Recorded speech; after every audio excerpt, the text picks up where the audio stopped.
back. It's Chris from the Hagen Factory. So this week we're going to have a good look at Dad's pride and joy. The old man's dragged his Velocette Truxton out and we've done a bit of a video on it and it's come up really well. So get into that. And while we're at it, I'd like to thank everybody who came up to us at the Llanelli swap meet and said g'day and had a beer and had a look at our stuff and purchased a couple of things and lots of questions on the 500 Velo Hagen, which was fantastic. It was a great crowd there and we really enjoyed it and we're looking forward to the next swap meet.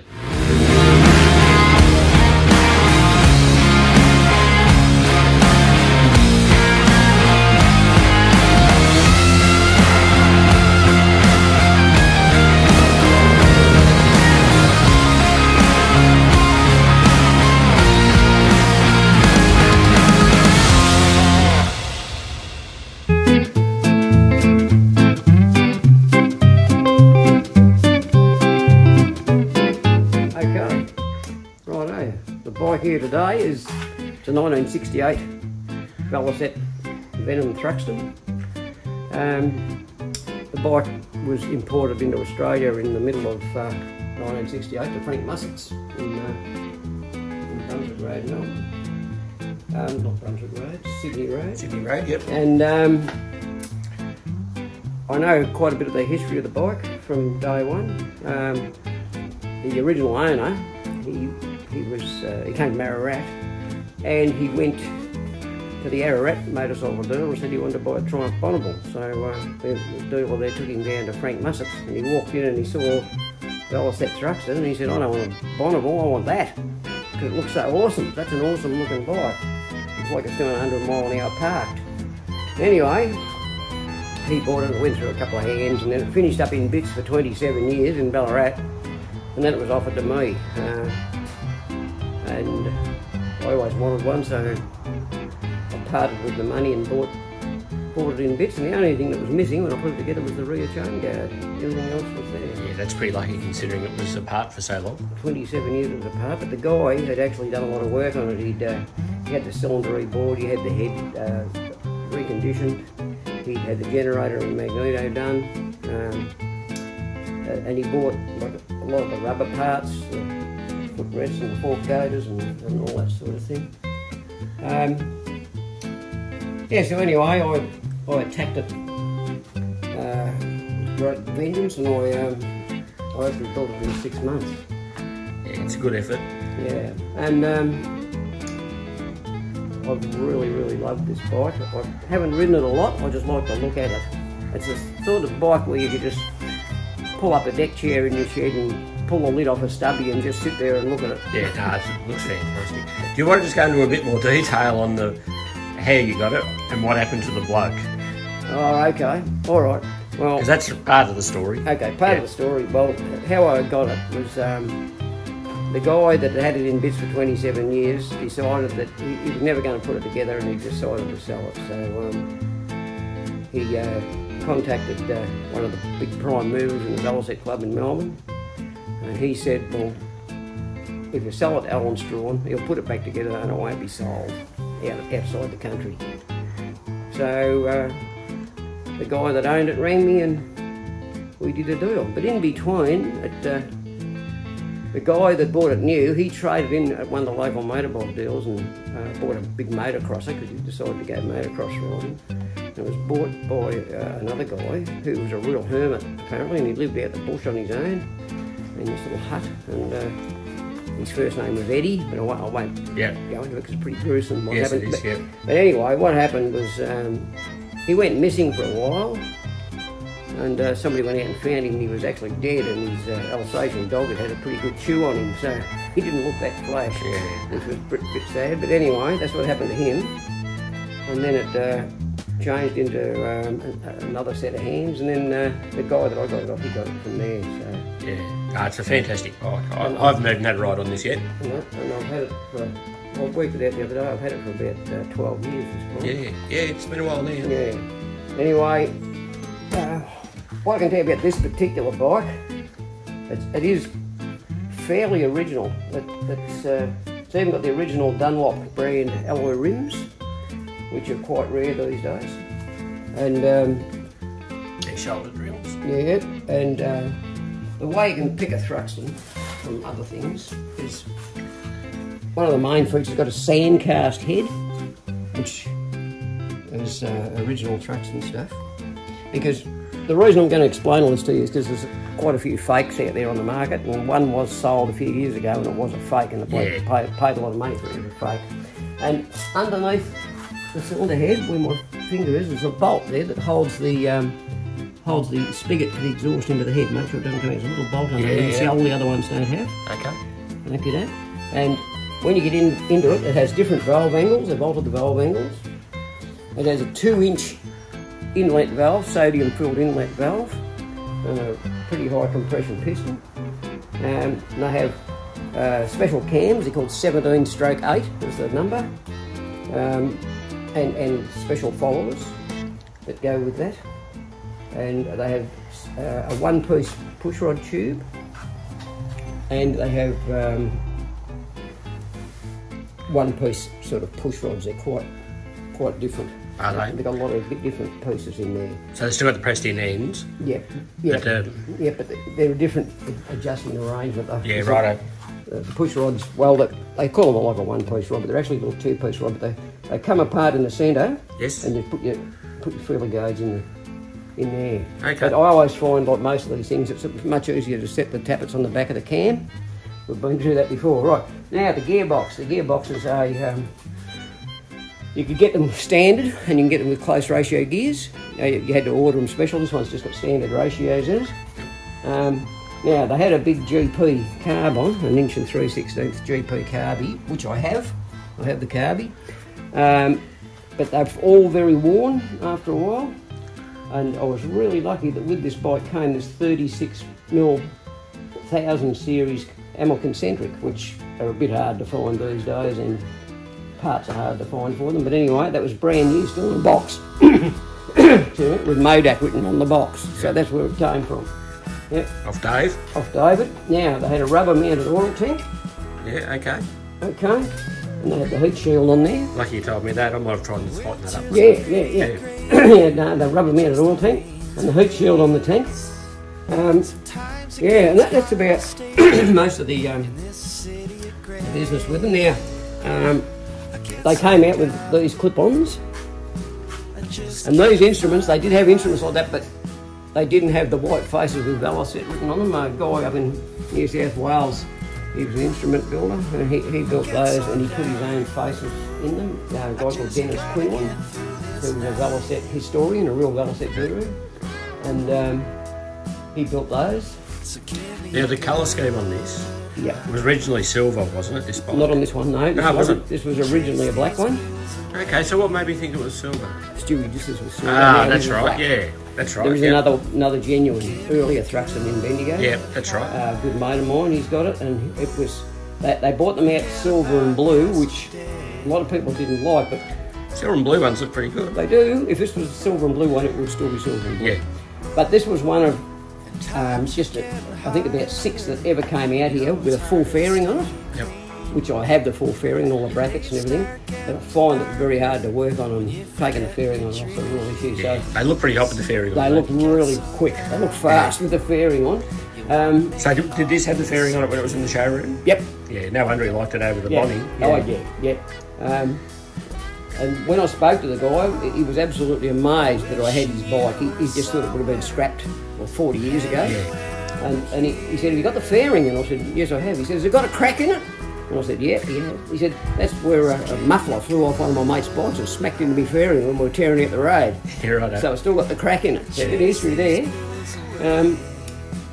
Anyway, I did a rebuild on it, and it's come up fantastic. It's a real credit to you. It goes really well. It's like it's good out on the road. They're not an around town bike. You'd be pretty disappointed if you bought one to ride around town.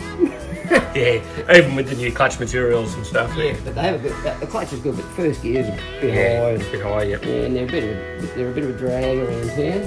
But this has got the original factory gearing on. It's got a 20-tooth gearbox sprocket, and most of the guys that own them go back to a 19. Makes them just that bit easier to ride. And they also had a clutch of their own too, with the same principle as every Velocet clutch, except it had 20 springs in it, which was far too many. And so since the arrival of bonded plates and everything, I did a couple of experiments, and I've gone back to 16 springs, and it seems to work fine because you've got more surface area with the bonded plates. Yeah. I discussed that at length with Norm Trigg, the Velocet guru, and he agreed with me it'd be well worth a try. Was the clutch heavy with the 20 springs? Yeah, it was Really heavy, and they used to sort of bind a bit too, and it was Drag, sort of. It was very, very Yep. ordinary. But 16 springs changes the whole complexion of the thing.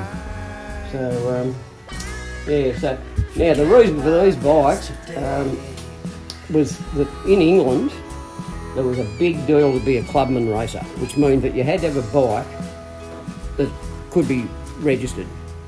So, and you could ride it on the road, so they had to have lights, etc., etc. So Velocet built this thing, was a production racer with lights. Yeah, fantastic. So it's right. So most 500s are, you know, 25 to 30 horsepower. These were 41. Yeah, that's pretty good, isn't So, it, really? Yeah. They don't feel overly powerful, but they've got really long legs. Like you get it out, you wind it out in third gear, it'll go. It'll lose you to over 80 mile an hour in third gear. No problem at all. And anyway, so in production race they were, and Neil Kelly won the Isle of Man production TT on one, and it actually was tuned by Jeff Dodkin, one of the legendary tuners over there, and he was involved with a couple of the other big velo dealers over there, and it did 129 miles an hour across the top of the mountain on the Isle of Man. Yeah, it's going right. Not bad for an old pushrod single. Yep. Admittedly, it had been tweaked a bit, and it was the maximum they ever got out of one of these was about 47 horsepower. And a standard 500 Manx was about 50 in those days. So, Yeah, so it's good going, isn't it? so they're up there, yeah. And that front brake, that's a twin leading shoe front brake with a big air scoop on it and everything. That's called a Blumfield brake. The first ones had a brake that was made by a guy called John Tickle, and some of his are still around, but some of them tended to crack a little bit. So Velo got Blumfield to make these. It's a nice looking brake. It is a nice looking brake. The John Tickle one's a nice looking brake as well. This has not got the original headlight clips on it because being one that came out with a full fairing, the headlight was in the fairing. Okay, but I found those clips and they're stamped John Tickle. So I thought I'll grab them and I'll put them on as a bit of a tribute to John Tickle, because he did so much for the motorcycle industry. Most people wouldn't have even heard of him, but he did a lot. He really did a lot. So when it had the fairing on, it had the little dome over the headlight too, didn't it? Yep.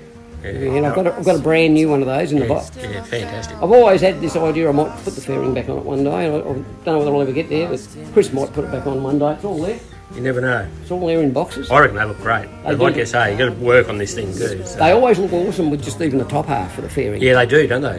If the fairing was in two pieces, just put the top half on with the dome on the headlight and everything. It looks absolutely awesome. But when you start these up, you know they're not just an old ride-to-work 500 single. They've got an absolute bark to them and beautiful exhaust note, and they just sound powerful. So yeah, I love this bike, and I would never ever part with it. When Chris finally gets it, he can do what he likes with it. But, we'll hang on to it. Yeah, but it's Put it with the collection. It's a great bike. Yep. And they're quite well. They're not that rare because really people saw them for what they were, and they restored a lot of them. This is number 817. They only made 1108, and this is number 817. I'll just tell you something else too that might be of interest to some people. This is VMT is the engine number, VMT for Venom Truxton. 817, then it's got a C after it. A lot of people reckon that was close ratio gears. Well, it's not. It's because they were coil ignition, because they could no longer buy magnetos, and the last batch of magnetos they had was stolen from the factory. Yes, yep. So they made them coil ignition, which did make them start easier apparently. But we've got the distributor for I've got the distributor and the coil and the wiring for it. But this has got a KF1 Lucas mag on it, which is excellent. Now another little thing too is the engine and frame numbers on those instructions were the same, and they've got a little tag inside the toolbox, which I'd be happy to show you. Yeah, that'd be good. You want to have a look? Yep. I'll have to get the screwdriver and that's do it. all right. We have the brass tag, which was riveted inside the toolbox on every Thruxton. Okay. Now, it'll tell you the engine number and the frame number. Actually, I said something wrong before. The frame number and the engine numbers are not the same. They've got to relate to this tag. Okay? Yeah. And that's crazy, isn't it? Having it in the toolbox. Yeah. Now, if you reckon you're buying a Thruxton and you want to know if it's genuine, you want to make sure it's got that tag there that matches the engine number. Yeah. Now, a few years ago, or quite a few years ago, there was a guy from the Ballet Club. He was in one of the motorcycle wreckers in Melbourne, and he found 2 or 3 of these toolboxes. When he opened them up, they had the brass tags in them. Yeah, unbelievable. So you've got to keep in mind these were heavily raced. A lot of them got destroyed. So some of the bits finished up in wreckers. And the bikes were tracked down if they were still around, and the tags were given back. Returned, yeah, fantastic. Which was good. Yeah, there must be a lot of these bikes in Victoria. There's a few. I can't remember exactly how many we got in Australia. One figure that was bandied around was about 160 in total. Yeah. Which that's a lot of bikes. Probably could be right, 160. Yep. Yeah. There was a lot in England and America. Even a couple finished up in Japan. Yeah, okay. Yeah, now, just another little point here, we might as well do this. That's the ignition switch for when it had coil ignition system on it. Okay, yep. There's a little switch there. Yep. Yeah, so that's how that all went together. It's a ripper bike, looks fantastic. Yeah, it is a nice bike. And it is a fun bike to ride when you get out on the road. You wouldn't want to ride it through Melbourne or anything. You'd be pretty disappointed. She would have been a bit of an upgrade from a MSS or something like that. Yeah. Totally different arrangement. Yeah. Excellent. Well, thank you for that. Really appreciate it.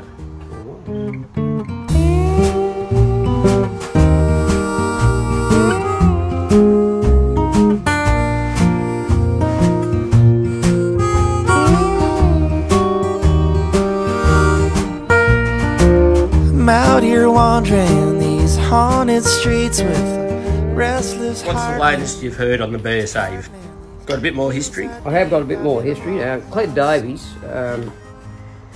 he has got a very, very sharp memory, even though he's of mature years. Yep. But he's a top bloke, Cled, and I talk to him fairly regularly. And he assures me that the frame, the Boozer frame, was made by a guy up in Albury, Wodonga. Yeah, okay. And I said, was that the only one he made? He said, no. He said he made more than one. Okay, so we were told it was made in, they thought it came from Malmesbury. Yeah, it was made, yeah. I don't know where that idea came from. But anyway, Cled assures me that it was made up in Albury, Wodonga, and the bloke made, he could have made half a dozen of them or something like that. Because they're not a bad looking frame, actually. No, it's a nice looking frame, but it's good quality. Yeah. It's as good as a Hagen in the build, you know. Yeah. And Cled assures me that when he bought it, it had a Velocet engine and gearbox in it. And he said it went really, really well, and he did some pretty good racing on it. It had a Mac Velo in it. Yeah, it had a Mac Velo in it. The stories of it having an AV cam Velo aren't correct, according to Cled. And then that would be correct, because when Stewie just got it, he told me that it did have Velo engine plates in it. Yeah, and it still does. Yeah, and it still does, but they just modified the gearbox one, definitely, yeah. Definitely Velo. Yeah, okay. And he rode it, very short circuits up in New South Wales. And it's still got his number on it? Still got his number on it, which was number 47. No, 49. 49, sorry, 49. Still got Cled's number on it. I asked Cled, what was your number, Cled? And he said 49. And I said, right. Oh, well, I said it's still on the back mudguard. Yeah, excellent. Yeah, and apparently he let another guy from Bendigo, a guy called Bruce Bruin, who was a well-known motorcyclist around Bendigo. He had like Triumph Bonnevilles and stuff when nobody else could afford to buy one. Yep. And he cruised around Bendigo on those sort of bikes. Apparently he rode it a few times. And then Stewie got it after Cled had it. And that's when the Boozer engine and gearbox was fitted. Yep. Now the engine and gearbox, the gearbox is supposedly a close ratio box, and which we'd always heard. Everybody said it was a close ratio box. Now that supposedly came out of Brian Clark's road racing Boozer 350. That engine and gearbox. Now the road racer itself finished up being sold to a guy called Peter Stevens, and he was fairly sure, even though it was many years ago, he's fairly sure that it was in the Norton frame. Now I remember Brian riding that bike at a sprint meeting back in the late 60s. I reckon it was about 66 or 7. Over at Newstead, he rode in a sprint meeting over there and it went quite well. But I didn't really know much about motorbikes then. Probably still don't, but I didn't know anything then. And I didn't recognise it as being a Norton frame, but I knew it was a BSA engine and gearbox. Now I've resisted temptation to pull it apart, but I took the carby off it, and it's an old TT9 carb, and a lot of the people said, oh, it ran on petrol. It's got a 1000 main jet, so to me that says methanol. Yeah, exactly. Yep. If you put petrol through that, it would drown. Yeah. So we would definitely race on methanol. I was convinced it was on methanol. Yep. And I took the carby off. It's got a large inlet port, and I took one of the little rocker covers off, and the rocker arms are polished like chrome. Yeah, amazing. They're a really nice job. I'd like to get the cylinder head off and just have a look, because it's got the idea that it might be an engine that was built by one of Bendigo's top tuners called Fane Isles. He was a guru tuner, 2 and 4 stroke, didn't matter. He could extract power out of things that you wouldn't believe.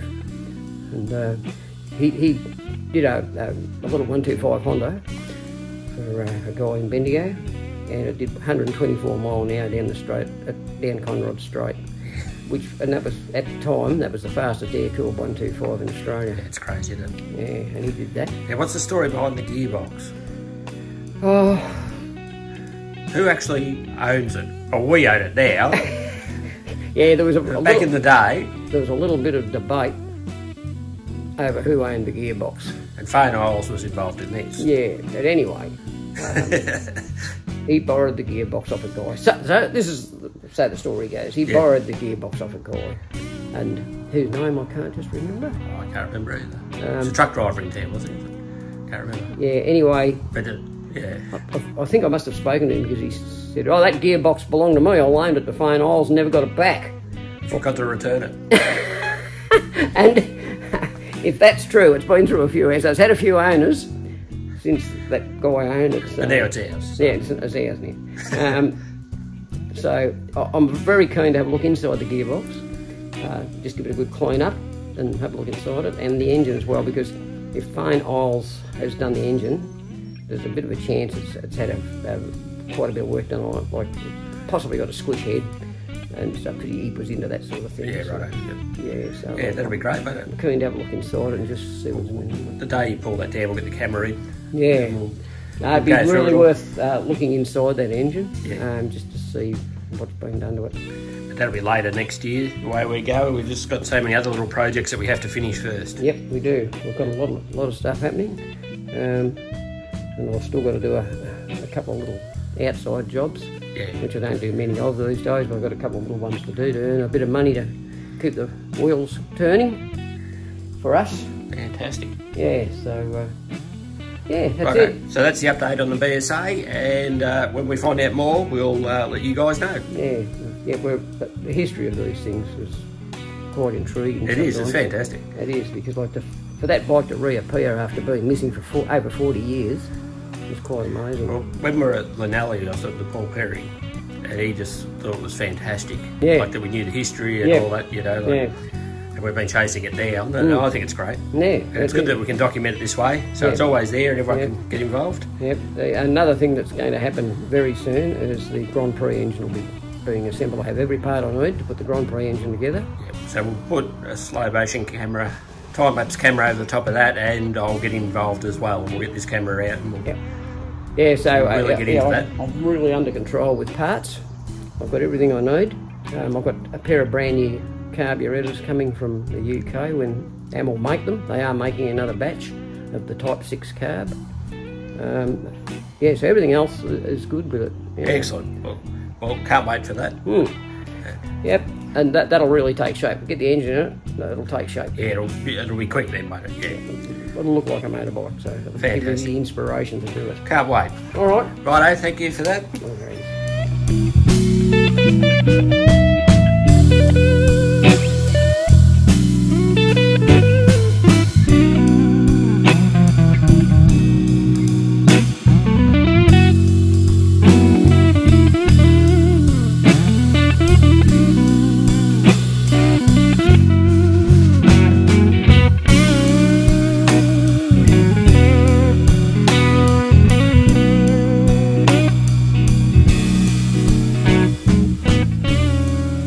Righto, same as every other week. If you like what you see, like, subscribe, tell your friends, tell everybody. Let's bring Hagens back.